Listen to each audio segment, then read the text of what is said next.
Guys, welcome to my channel. और आज मैं आपके लिए लाया हूँ सबसे ज़्यादा रिक्वेस्टेड वीडियो, जो थी मेरी पर्सनल स्ट्रेटजी। राइट, मेरी पर्सनल 15 महीनों की स्ट्रेटजी, जिनमें मैंने गेट को ना केवल क्वालिफाई किया बट ऑल इंडिया रैंक 10 भी सिक्योर करी, जिसकी मदद से मैंने। तो आज मैं आपके लिए वो स्ट्रेटजी लेकर आया हूँ। बट एक बात हमेशा ध्यान रखिएगा, कभी भी ब्लाइंडली किसी की स्ट्रेटजी को कॉपी नहीं करना है। हर टॉपर की स्ट्रेटेजी सुननी है, समझनी है, जो एलिमेंट्स अच्छे लग रहे हैं, जो एलिमेंट्स फीजिबल लग रहे हैं, जो एलिमेंट्स आप कनेक्ट कर पा रहे हो, वो अपनी स्ट्रेटेजी में इनकॉपरेट करना है। राइट, सो इस नोट के साथ चलिए वीडियो चालू करते हैं। बट डायरेक्टली स्ट्रेटेजी में जंप करने से पहले कुछ चीज़ आपको क्लियर होनी चाहिए। राइट, जैसे एक है वाई गेट। ठीक है, सो ये आपको बहुत क्लियर होना चाहिए। अगर आपका वाई क्लियर होगा तो ही आप पूरी गेट की प्रिपरेशन को 15 महीने तक सस्टेन कर पाओगे। राइट, और कुछ चीज़ें आपको पता होनी चाहिए, like 90% of GATE toppers are from tier 3 colleges. मेरी बात नहीं मानते हो, गूगल कर लो। ठीक है, GATE is not like semester exam, rote learning won't work. Right, it's suppose to make you a better engineer. GATE का पर्पस यही है, आपको एक अच्छा इंजीनियर बनाना। और ये सेमेस्टर एग्जाम जैसा नहीं होता कि आपने 2 दिन पहले पढ़ा और आप 9 पॉइंटर 8 पॉइंटर बना रहे हैं। राइट, गेट में ऐसा नहीं होता। अगर आपको कंसेप्चुअल अंडरस्टैंडिंग है सब्जेक्ट्स की, तभी आप एक अच्छी रैंक सिक्योर कर सकते हो। Okay, 10+ subjects in each branch along with maths and aptitude. So basically gate का सिलेबस बहुत वास्ट है। राइट, सो आपको इसको हमेशा एक मैराथन की तरह देखना है, ना कि एक रेस की तरह। ठीक है, अच्छा, एक गेट की एक बात अच्छी है कि सीरियस कंपटीशन इज लेस। मैं नहीं कह रहा हूँ बहुत कम है, बट मैं कह रहा हूँ कि बाकी कॉम्पिटिटिव एग्जाम्स जो आपने अपने यूजी लेवल पे फेस करी होगी, जैसे JEE एंड कोई भी लेट्स से स्टेट गवर्नमेंट की exams, state engineering exams, right, उससे कंपटीशन इसमें तो बहुत कम है। ठीक है, इसका एक रीज़न है, क्योंकि many aspirants give up due to demotivation and और प्लेसमेंट्स। राइट, गेट का सबसे क्रूशियल टाइम जब आता है प्रिपरेशन का, तब बहुत बंदे छोड़ देते हैं एग्जाम की प्रिपरेशन। क्यों भैया? क्योंकि वो या तो प्लेसमेंट में इंडल्ज हो जाते हैं, या वो डिमोटिवेट होके गेट से दूर हट जाते हैं। ठीक है, now engineering subjects are actually very logical and you will enjoy them once you start studying them properly in a structured manner. So घबराने की ज़रूरत नहीं है गेट के पूरे सिलेबस से। राइट, बहुत ही फन सिलेबस होता है, बहुत ही लॉजिकल सिलेबस होता है, और आप इन्जॉय करोगे। राइट, इस पूरी जर्नी को आप इन्जॉय करोगे। और आपको हमेशा दिमाग में यही रखना है, आपका माइंडसेट हमेशा ये होना चाहिए कि आप कंप्यूटर साइंस को या लेट से किसी भी ब्रांच को आप इन्जॉय करने वाले हो, आप उसके लॉजिक बिल्ड करने वाले हो। राइट, सो कभी भी आपको इतना स्ट्रेस नहीं लेना चाहिए कि यार व्हाट इफ़ ये चीज़ें मुझे समझ नहीं आई, व्हाट इफ़ मुझे ये क्लियर नहीं हुआ। टाइम दोगे, एक दो बार पढ़ोगे, सब चीज़ें समझ आएंगी, सब चीज़ें क्लियर होगी, क्योंकि ये actual engineering real life practical concept हैं जो बहुत लॉजिकल होते हैं, तो आपको समझ तो डेफिनेटली आएंगे। ठीक है, ओके। अब गेट प्रिपरेशन के यार, यहाँ गेट की पूरी इस जर्नी के राइट 3 मेजर कंपोनेंट्स होते हैं। ठीक है, one is preparation, another is practice, and the last one is test. Right, अब इनके ऊपर बहुत क्वेश्चंस मुझे आते हैं लिंक्डइन पे, यूट्यूब पे। राइट, तो जो बहुत फ्रीक्वेंटली आस्क्ड क्वेश्चंस है, उनके मैं जवाब शॉर्ट में देने का ट्राई करता हूँ इधर। ठीक है, preparation, self study versus coaching. मेरे अकॉर्डिंग तो आपको एक कोचिंग के साथ चले जाना चाहिए। राइट, क्यों? क्योंकि यार आपका टाइम बहुत इजीली मैनेज हो जाता है। मैनेज इन द सेंस कि यार आपको बहुत थकना नहीं पड़ता।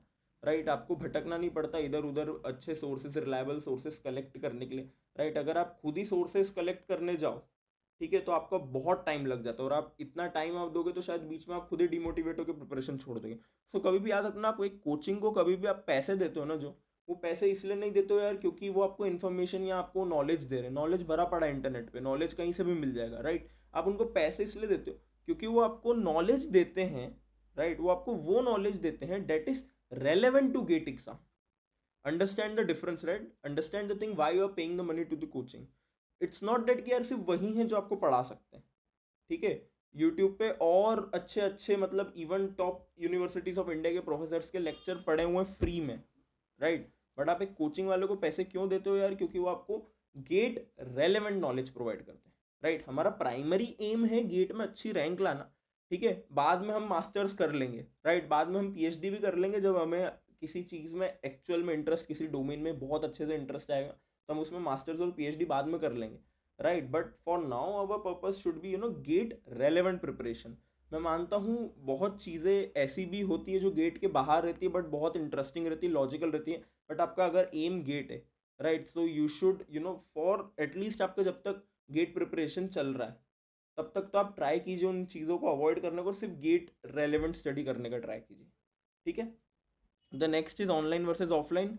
ऑनलाइन ऑफलाइन तो यार मैं बार बार डिस्कस नहीं करूंगा, सबको प्रोज और कॉन्स ऑनलाइन ऑफलाइन के मालूम है, ठीक है। बस ऑनलाइन में ये बोलूंगा यार, सेल्फ मोटिवेशन बहुत ज़्यादा लगता है बट फ्रीडम भी उतनी ज़्यादा रहती है, राइट। तो मैं पर्सनली ऑनलाइन प्रेफर करता हूँ, बाकी आप ऑफलाइन पे भी जा सकते हैं depending on your requirements and depending on your situation, ठीक है।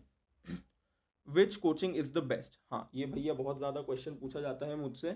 तो यार ऐसा होता है यार कि बेस्ट तो कोई कोचिंग नहीं होती, राइट। मैंने जैसे पहले भी बताया था, कोचिंग का काम बहुत लिमिटेड होता है, राइट। और हम शायद कई बार कोचिंग को बहुत ओवर क्रेडिट देते हैं यार, it's the effort of student, right, that actually counts, ठीक है। तो मार्केट में जो भी टॉप के 2-3 कोचिंग है, राइट, आप उनमें से किसी के साथ भी जा सकते हो, frankly eight the end of the day won't matter, क्योंकि मैंने हर टाइप की कोचिंग से, मतलब जो लिटरली अच्छा कंटेंट दे रही है, नहीं दे रही है, कैसा भी दे रही है, राइट, मैंने हर टाइप की कोचिंग से टॉपर्स निकलते हुए देखे, अंडर 100 अंडर 200 रैंकर्स निकलते हुए देखे। So it clearly means that कि at the end of the day coaching उतनी मैटर नहीं करती, बट हाँ टॉप 2-3 जो भी मार्केट में चल रही है आप उनमें से कोई भी ले सकते हो, कोई टेंशन वाली बात नहीं है, ठीक है। क्योंकि eight the end of the day यार अपन इतना प्रैक्टिस करेंगे ना, अपन इतनी टेस्ट सीरीज देंगे, इतने टेस्ट लगाएंगे, इतने PYQs इतनी बार सॉल्व करेंगे ना, कि अपने कंसेप्ट खुद ब खुद क्लियर हो जाएंगे, चाहे कोचिंग वाले क्लियर करवाए या ना करवाए, ठीक है। तो अपना काम वहाँ से होने वाला है। अब एक वर्ड ऑफ कॉशन ये है यार, वर्ड ऑफ कॉशन ये है यार कि गेट कंप्यूटर साइंस में मैं ऐसा मानता हूँ कि यार आप स्ट्रक्चर्ड कंटेंट अच्छे से अगर आप कोई कोचिंग डिलीवर कर रही है, सो आई गेस ज़्यादा से ज़्यादा, मतलब यार 600-700 आवर्स बहुत हो गया, मतलब डेट इज़ सफिशियंट, और उसमें गेट रेलेवेंट कंटेंट डिलीवर किया जा सकता है, राइट। तो एक वर्ड ऑफ क्वेश्चन ये है कि मार्केट में कुछ कोचिंग्स ऐसी भी हैं जो इससे ज़्यादा टाइम लेके पूरा कंटेंट डिलीवर कर रही है। हालांकि अगर वो अच्छे से भी डिलीवर कर रही हो, वो ठीक है, डेप्थ तक जा जाके ज़्यादा एग्जाम्पल्स ले लेके भी वो कंटेंट डिलीवर कर रही हो, और लॉजिकली सारी चीज़ें क्लियर करते हुए भी वो कंटेंट डिलीवर कर रही हो, राइट। बट एक बात समझने यार कि अगर 700-800 से ज़्यादा घंटे का कंटेंट है, तो कहीं ना कहीं हेक्टिक हो जाएगा बॉस, मैनेज करना, note making, right, video watching, practice, test series, तो बहुत हेक्टिक हो जाएगा। सो सोच समझ के लेना। अगर आपको लगता है कि आप थोड़ा टाइम एक्स्ट्रा दे सकते हो, तो बिल्कुल आपको जो भी कोचिंग के साथ, जिस भी कोचिंग के साथ हम कंफर्टेबल, आप उसके साथ जा सकते हो। एंड आपको उसकी चिंता छोड़ देनी है फिर कि यार कितना बड़ा उनका लेक्चर सीरीज है। अगर आप टाइम देने के लिए कमिटेड हो तो आप बिल्कुल जा सकते हो। मैं पर्सनली, मैंने जहाँ से पर्सनली पढ़ा है, राइट, उस कोचिंग ने आई गेस 500 to 600 आवर्स में पूरा कंटेंट खत्म कर दिया था, ठीक है। Now should you refer standard books और NPTEL लेक्चर्स, तो यार इस पे मेरा ये रहता है हमेशा टेक कि पहले पढ़ लो अच्छे से, राइट, PYQs लगा लो, राइट, फिर जब तुम सब्जेक्ट रिवाइज करो और जब तुम्हें लगे कि यार इस कंसेप्ट में, इस पर्टिकुलर कंसेप्ट में अपन अटक रहे हैं, बार बार गलतियां हो रही हैं, कुछ तो लॉजिकल मिसकंसेप्शन है या कुछ तो लॉजिकल गैप है मेरी अंडरस्टैंडिंग में, जब भी ऐसा लगे, सिर्फ और सिर्फ तब आपको स्टैंडर्ड बुक्स और NPTEL के पास जाना चाहिए, क्योंकि अगेन बहुत टाइम कंज्यूमिंग है, राइट। बट अगर सीरियसली अटक गए हो कहीं तो बिल्कुल जाना चाहिए, ठीक है। अब आते हैं प्रैक्टिस पे, ठीक है। सो ये बात समझो, बेस्ट प्रैक्टिस मटेरियल PYQs, कोई कितना भी क्लेम कर ले हमारा प्रैक्टिस मटेरियल ऐसा है वैसा है, एक बात हमेशा याद रखना यार, बेस्ट प्रैक्टिस मटेरियल PYQs होता है, ठीक है। अब अगला सवाल फिर आता है इसका फॉलोअप की एडिशनल प्रैक्टिस मटेरियल की रिक्वायरमेंट है क्या भैया। फ्रेंकली स्पीकिंग हाँ है, practice material, additional practice material other than PYQs की रिक्वायरमेंट है, क्योंकि जितनी बेटर आपकी प्रैक्टिस रहेगी, राइट, उतना बेटर तरीके से आप क्वेश्चन सॉल्व कर पाओगे, and eight the end of the day it's all about question solving दो 65 questions in 3 hours, right, and of the day करना यही है। सो हाँ, प्रैक्टिस मटेरियल लेना चाहिए, बट ये याद रखना ये 15 मंथ वाले स्ट्रेटेजी की बात हो रही है, ठीक है। तो अगर कोई किसी के पास कम टाइम है और वो इस वीडियो को देख रहा है, तो फिर वो अपने हिसाब से स्किप भी कर सकता है, बट अगर आपके पास 15 महीने हैं तो भैया हाँ, एडिशनल प्रैक्टिस मटेरियल लेना चाहिए। Okay, now do you need to solve questions from standard books, ये अगला क्वेश्चन। सो ऑनेस्टली नहीं, ठीक है, स्टैंडर्ड बुक से सॉल्व करने की ज़रूरत नहीं है, क्योंकि अब जब आप अपनी प्रिपरेशन के दौरान जो आप टेस्ट सीरीज लोगे, जो आप प्रैक्टिस मटेरियल लोगे, राइट, उनमें ऑलरेडी स्टैंडर्ड बुक से ही क्वेश्चन अच्छे से कवर्ड होंगे। सो मुझे नहीं लगता कि अलग से आपको सॉल्व करने की ज़रूरत है। हाँ, अगर आप कोई कंसेप्ट में अटक रहे हो, जैसे मैं कभी कभी डिस्क्रीट मैथ्स के कुछ कंसेप्ट में अटकता था, तो मैं केनेथ रोजन के सॉल्व एग्जाम्पल्स रिफर करता था। मैं कभी भी ऐसा अलग से मेहनत नहीं करता था यार कि इसके क्वेश्चंस अभी सॉल्व कर लो, क्योंकि मुझे पता है जब मैं आगे टेस्ट दूंगा, मैं जब प्रैक्टिस करूंगा क्वेश्चंस की, तो मुझे यार बुक्स के ही क्वेश्चन अच्छे अच्छे मिल जाएंगे मटेरियल में, राइट। तो डबल डबल क्यों करना, तो मैं उनके सॉल्व एग्जाम्पल्स रिफर कर लेता था उस कंसेप्ट को समझने के लिए, ठीक है।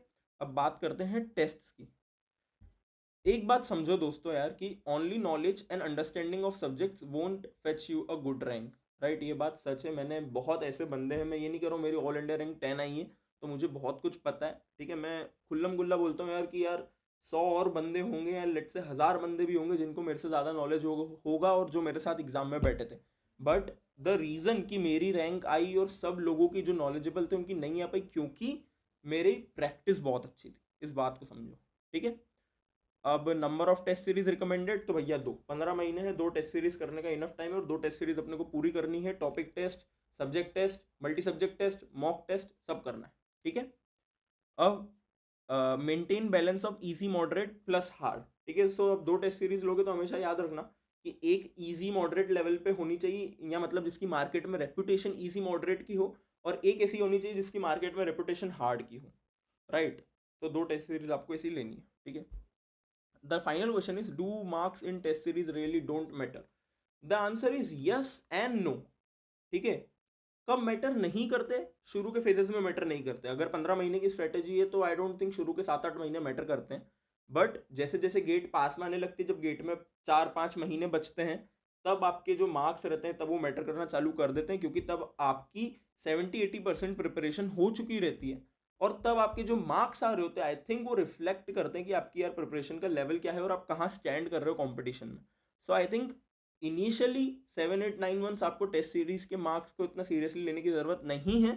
बट जब आप मल्टी सब्जेक्ट टेस्ट दे रहे हो, जब आप मॉक टेस्ट दे रहे हो, तो हाँ बिल्कुल आपको उनको सीरियसली लेना है, और अगर कम आ रहे हैं तो उन पर वर्क भी करना है। तो यार अब आ जाते हैं हम एग्जैक्टली उस चीज़ पर, राइट, जो बहुत बच्चे पूछते हैं यार कि भैया इतनी सारी चीज़ें बैलेंस कैसे करें, राइट। इतने सारे सब्जेक्ट्स है, मैथ्स है, एप्टीट्यूड है, उनका रिवीजन भी करना है, उनकी टेस्ट भी देना है, सब करना है।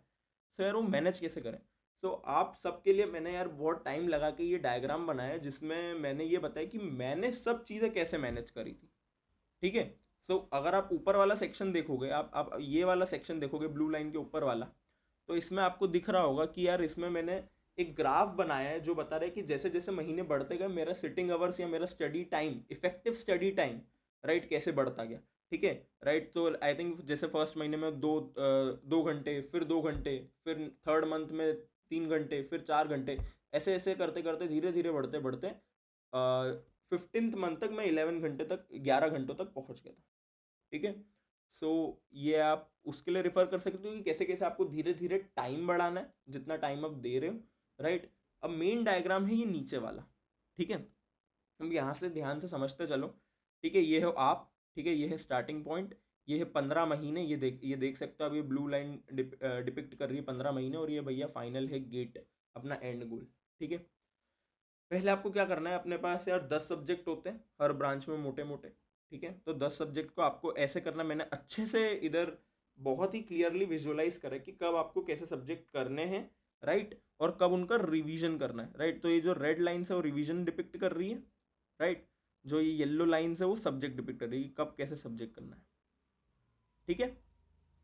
और डिस्क्रीट मैथ्स और इंजीनियरिंग मैथ्स और एप्टीट्यूड को हम थोड़ा पैरेलल में चलाएंगे, राइट।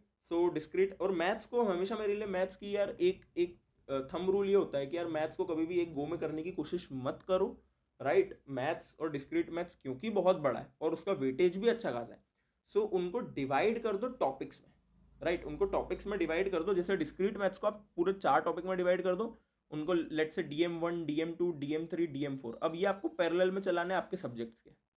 सिमिलरली इंजीनियरिंग मैथ्स को आप डिवाइड कर दो 3 हिस्सों में, लेट से ये हो गया लीनियर अलजेब्रा, ये हो गया अपना कैलकुलस, लेट से ये हो गया प्रोबेबिलिटी एंड स्टैटिस्टिक्स, ऐसा कुछ आप डिवाइड कर दो, और उसको भी आप फिर पैरेलली चलाओ सब्जेक्ट्स के, राइट। तो ऐसे करके आप मैथ्स को टैकल कर सकते हो, राइट। तो जैसे शुरू के 3 महीने में आपको 3 सब्जेक्ट खत्म करने हैं along with three topics of discrete maths, right. फिर आपको 3 सब्जेक्ट का रिवीजन करना है, और अलॉन्ग विथ उनकी topic test and subject test, right. ये जो चीज़ है TT प्लस ST ये डिनोट कर रही है topic test plus subject test, right. I think आप पॉज करके देखोगे आप समझ जाओगे, और कहीं भी अटको कि यार कि चीज़ें क्या डिपिक्ट कर रही है, तो मैंने यहाँ भी लिख रखा है कि S is depicting technical subject, DM is for discrete maths, EM is for engineering maths, TT for topic test, ST for subject test, and 1 2 3 4 are depicting different subject indices. Right, ठीक है। अच्छा, मॉक टेस्ट देख लेना यार, mock test कहाँ देनी है, आखिरी के 1.5 मंथ्स में। ये देखो, ये दिख रहा होगा आपको, ये मॉक टेस्ट इधर दिख रहा होगा। मॉक टेस्ट आपको देनी है आखिरी के 1.5 मंथ्स में, ठीक है। एप्टीट्यूड इधर है, ये ध्यान से देख लेना एप्टीट्यूड कहाँ से कहाँ तक है। राइट, एप्टीट्यूड के लिए एक बात बोलूँगा यार, एप्टीट्यूड के लिए बहुत ज़्यादा थकने की ज़रूरत नहीं है। राइट, अगर आपको लगता है आपका 10th 12th का बैकग्राउंड अच्छा है, मैथ्स आपका अच्छा है, सो जस्ट आप सारी ब्रांचेस के PYQs भी कर लेंगे ना, एप्टीट्यूड के लिए मोर देन इनफ रहेगा। और अगर नहीं भी आपका एप्टीट्यूड अच्छा है, तो ज़्यादा नहीं थकना है अपने को, बस जो अपने को टॉपिक्स देखने, जो गेट का सिलेबस डाउनलोड करना है, जो उसमें एप्टीट्यूड में टॉपिक्स आता है, आपको बस यूट्यूब पे लिखना है, जो भी फ्री प्लेलिस्ट हो, राइट, फ्री के 4-5 वीडियोस हो जो भी अच्छे, जिन पे व्यूज़ ज़्यादा हो, राइट, वो देख लेने, और उसके बाद सारे PYQs प्रैक्टिस कर लेना, ठीक है, उस टॉपिक के। राइट, एक बहुत अच्छी बुक आती है ओसवाल करके एप्टीट्यूड के लिए, आई थिंक वो आपको खरीदनी चाहिए, वो बहुत अच्छी बुक है, उसमें टॉपिक वाइज सारे एप्टीट्यूड के क्वेश्चन सेग्रीगेटेड है, सारी ब्रांचेस के, तो that would be a good help. ठीक है, सो यहाँ से अपन ने एप्टीट्यूड देख लिया, हैंडल कैसे करना है, मैथ्स को हैंडल करना देख लिया, सब्जेक्ट्स को हैंडल करने देख लिया, और मैंने बता ही दिया कि टॉपिक टेस्ट सब्जेक्ट टेस्ट आपको कब कब देनी है, राइट, और आपको मॉक टेस्ट कब कब देनी है, ठीक है। अच्छा, एक ये इंपॉर्टेंट चीज़ इधर बच जाती है, ध्यान से देखिए, random revision plus problem solving. Right, so basically आपके प्रिपरेशन के 4-5 महीने बाद, जब आपके 4 एक सब्जेक्ट हो गए, तब आपको रैंडम रिवीजन और प्रॉब्लम सॉल्विंग चालू करनी है, जिसमें आपको जस्ट रैंडमली आप कुछ भी सब्जेक्ट पिक करेंगे जो आपका हो चुका है, आप उसको रिवाइज करना चालू करेंगे, और आप उसकी प्रॉब्लम सॉल्व करना चालू करेंगे। Get it. और ये प्रॉब्लम सॉल्विंग कैसे होगी, याद कीजिए जो मैंने आपको बताया था इधर, एडिशनल प्रैक्टिस मटेरियल, तो जो भी आप एक अच्छी कोचिंग का एक एडिशनल प्रैक्टिस मटेरियल बाय करेंगे, तो वो आप इस फेज में सॉल्व करेंगे, ठीक है। अब बोलोगे यार भैया कि इतनी सारी चीज़ें मैनेज कैसे होगी साथ में, तो भाई वो तो करनी पड़ेगी, अगर एक अच्छी रैंक ला रहे हो तो वो करनी पड़ेगी। और धीरे धीरे टाइम बढ़ाना यार, ऐसा तो है नहीं, देखो ऐसा तो है नहीं यार कि मैं फर्स्ट मंथ से ही 10-12 घंटे दे रहा हूँ, 10-12 घंटे दे रहा हूँ, नहीं ना, पहले मैं 2 घंटे, फिर 2, फिर 3, 4, 5, 5, 5.5, 6, 7, 7, 7, 8, 10, 11, राइट, धीरे धीरे स्टडी टाइम बढ़ाना है, हो जाएगा, सब हो जाएगा, धीरे धीरे करोगे हो जाएगा। The only thing is consistently करना है, राइट, कंसिस्टेंटली करोगे सब हो जाएगा, ठीक है। अच्छा, अब एक अलग वीडियो बना दूंगा यार कॉलेज गोइंग स्टूडेंट्स के लिए कि यार मैनेज कैसे करना है। मैं मानता हूँ बहुत बड़ा हेडेक होता है कॉलेज साथ में मैनेज करना, और आजकल के कॉलेज में तो यार बहुत झंझट भी है, जैसे 75% अटेंडेंस वाले, राइट। फॉर्चुनेटली मेरे टाइम पे लॉकडाउन भी था, और ना ही मेरी बैच में 75% अटेंडेंस वाला चक्कर था। ऑल दो मेरे जूनियर्स को लगा दिया है, इम्पोज कर दिया मेरे जूनियर्स पे 75% अटेंडेंस का criteria, that is very unfortunate. But एक वीडियो उस पर भी मैं बनाऊंगा कि उससे कैसे डील करना है। कूल, ओके, चलो मूविंग ऑन, बात करते हैं नंबर्स की, right. So GATE, I think GATE is all about the numbers game, right. एक बात हमेशा याद रखना यार, quantity covers quality, but the reverse may not be true. यार क्वांटिटी हमेशा क्वालिटी कवर करेगी ही, प्रोवाइडेड आप अच्छी जगह से क्वांटिटी भी कवर कर रहे हो, राइट, अच्छी जगह से अच्छे मटेरियल से आप क्वांटिटी कवर कर रहे हो, तो क्वालिटी अपने आप कवर होगी। बट ये गारंटी नहीं है यार कि सिर्फ आप क्वालिटी करने जाओ तो क्वांटिटी भी कवर हो। दोनों इंपॉर्टेंट है रैंक लाने के लिए, एटलीस्ट अकॉर्डिंग टू मी दोनों इंपॉर्टेंट है। हो सकता है कुछ यार 5 से 10% बच्चे ऐसे हों जो सिर्फ क्वालिटी क्वेश्चंस करके यार उनको प्रैक्टिस कितनी नीड ना लगे, क्योंकि उनका बैकग्राउंड, प्रॉब्लम सॉल्विंग बैकग्राउंड उनका अच्छा हो, उनकी एनालिटिकल स्किल्स, लॉजिकल रीजनिंग उनकी अच्छी हो, तो वो कुछ क्वालिटी क्वेश्चंस ही प्रैक्टिस करके वो गेट में भी अच्छा परफॉर्म कर पाए, राइट। 5-10% बच्चे मैं मानता हूँ ऐसे हो सकते हैं, बट जनरली बच्चे ऐसे नहीं होते, 80-90%, इवन 95% बच्चे ऐसे नहीं होते, राइट, जो सिर्फ क्वालिटी क्वेश्चन प्रैक्टिस करने से ही, जिनको क्वेश्चन सॉल्विंग एबिलिटी जिनकी बहुत अच्छी डेवलप हो जाए, राइट, जिनकी स्पीड और एक्यूरेसी डेवलप हो जाए, उसके लिए क्वांटिटी लगती है, राइट। सो अगर आप एक एवरेज एस्पिरेंट हो, सो यस, और आपके पास 15 महीने भी हैं, तो बिल्कुल आपको नंबर के पीछे भागना चाहिए। बहुत लोग बोलेंगे यार कि नंबर के पीछे नहीं भागना चाहिए, क्वालिटी करनी चाहिए, तो उनको बोलना यार भैया ठीक है, अगर मैं दोनों कवर कर पा रहा हूँ तो क्या दिक्कत है, ठीक है। मैं ऐसा तो नहीं बोल रहा हूँ क्वालिटी पे कॉम्प्रोमाइज करना है, समझो फर्क समझो, मैं ये नहीं बोल रहा हूँ क्वालिटी पे कॉम्प्रोमाइज करना है, नहीं, वो कभी नहीं करना, पर अगर अपन क्वालिटी और क्वांटिटी दोनों कवर कर सकते तो उसमें क्या दिक्कत है, राइट। सोचो कंपटीशन में कितने आगे पहुंचा देगा हमको, ठीक है। अब मैं आपको एक अच्छा टारगेट बताता हूँ क्या होना चाहिए, right. So a good target that would increase your chances exponentially for getting a good rank.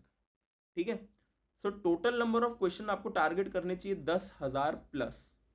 ठीक है, 10,000 प्लस इतना टोटल नंबर ऑफ क्वेश्चन होने चाहिए, पर ये एकदम टोटल है। हाँ, मतलब इसमें PYQs भी आ गए जो लगभग 3,000 होते हैं, 2 टेस्ट सीरीज भी आ गई जिसमें लगभग 5,000 क्वेश्चन होंगे, और एक प्रैक्टिस मटेरियल भी आ गया जिसमें मिनिमम से मिनिमम 2,000 क्वेश्चन तो कोई भी प्रैक्टिस मटेरियल में होंगे ही होंगे। राइट, तो आप सिर्फ इतना ही गिन लोगे, ये हो गए 10,000। ठीक है, अब आप पूछोगे यार कि भैया आपने पर्सनली कितने करे, तो मैं बता देता हूँ यार मैंने पर्सनली कितने करे थे।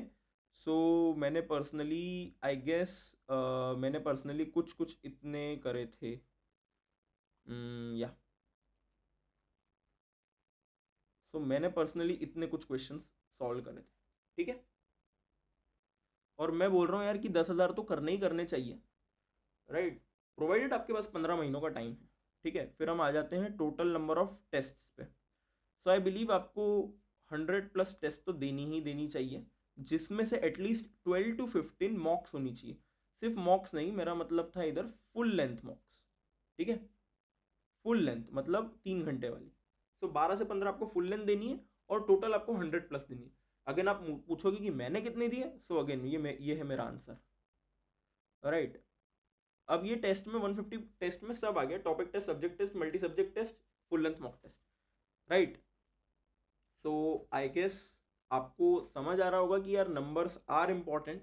Right, chasing numbers is important if you are an average aspirant. Right, क्योंकि जितने ज़्यादा प्रैक्टिस करते जाओगे, जितने ज़्यादा क्वेश्चंस करते जाओगे, राइट, उतनी ही बेटर आपकी क्वेश्चन सॉल्विंग एबिलिटीज होगी। राइट, और ऐसा किसने बोला यार क्वेश्चन सॉल्व करने से हमारे कंसेप्ट स्ट्रेंथन नहीं होते? बिल्कुल बकवास बात है ये जो भी ये बोलता है।